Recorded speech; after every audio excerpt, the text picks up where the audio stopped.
বাংলায় এসআইআর এর ফর্ম সংগ্রহের কাজ প্রায় শেষের পথেই।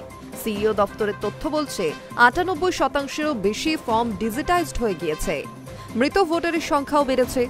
কমিশনের তরফে পাওয়া শেষ আপডেট অনুযায়ী রাজ্যে এখনো পর্যন্ত মৃত ভোটারের সংখ্যা ২৩ লক্ষ পেরিয়েছে। আর আপাতত আনকালেক্টেবল ফর্ম ৫০,২২,৪১০-এর কাছাকাছি।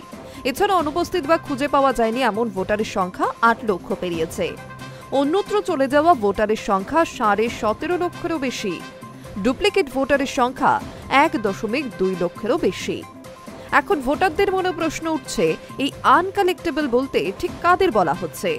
কমিশন আগেই জানিয়েছে, যারা মৃত, পাওয়া যায়নি বা অনুপস্থিত বা পার্মানেন্টলি শিফটেড, অর্থাৎ যারা স্থায়ীভাবে সরে গিয়েছে, আগে এনরোল করা ছিল বা নাম ছিল, এবং অন্যান্যদের মিলিয়ে এই আনকালেক্টেবল।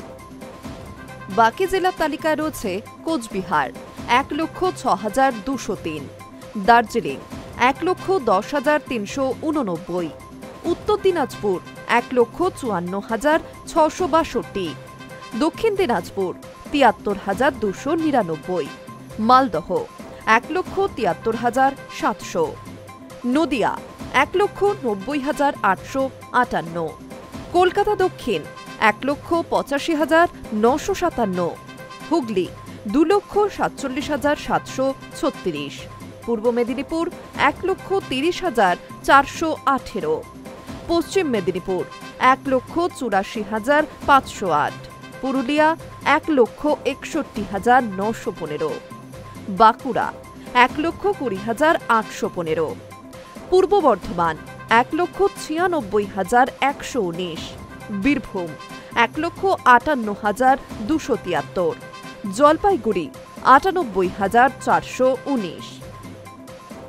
যদিও কমিশনের বক্তব্য, যেহেতু এখনো একাধিক জেলায় এখনো পর্যন্ত আনকালেক্টেবল ফর্মের সংখ্যাটা আপলোড করা হচ্ছে না, তাই স্বাভাবিকভাবেই আসল সংখ্যাটা পাওয়া যাচ্ছে না। যে কারণে বেশ কয়েকজন বিএলওর কাজের ভূমিকা নিয়ে অসন্তোষ প্রকাশ করেছিলেন দিল্লির নিয়োগ করা স্পেশাল অবজারভার সুব্রত গুপ্ত। কমিশন খবর পেয়েছে, অনেক জায়গায় ৩ বার করে ভিজিট করার পরেও চূড়ান্ত তালিকা আপলোড করতে দেরি করছেন বেশ কিছু বিএলও। এমনও খবর পাওয়া গিয়েছে যে স্থানীয় প্রশাসনের কর্তারাই নাকি বিএলওদের বলছেন, এখন কিছু আপলোড করার দরকার নেই, একেবারে শেষ মুহূর্তে যখন বলা হবে তখন করলেও হবে। যা নিয়ে অত্যন্ত বিরক্ত প্রকাশ করেন স্পেশাল অবজারভার।